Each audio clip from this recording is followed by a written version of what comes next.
আপনি যদি কিছু মনে না করেন তাহলে আপনার মেয়ের কাছে কিছু জিজ্ঞাসা করতে পারি? হ্যাঁ হ্যাঁ, যা জিজ্ঞাসা করার করেন, মেয়ে ধরেন আপনাদেরই। আচ্ছা মা, বিয়ের পরে তুমি আমাদের বাড়িতে কিভাবে থাকবে? আমি আপনাদের চরণে থাকবো বাবা। আচ্ছা ঠিক আছে, বসো তুমি। হুম। মেয়ে আমাদের খুবই পছন্দ, ছেলে মেয়ে কথা বলে নিক, ওরা রাজি হলেই বিয়ে ফাইনাল করে দিব। হ্যাঁ দাদা হ্যাঁ, যা মা যা, যাও বাবা তোমরা যাই একটু কথা কয়ে আসো। যা বাবা যা।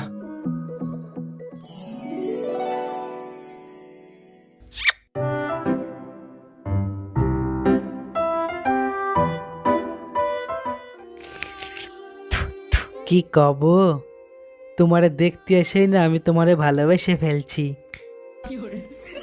তুমি কিছু কও না কে?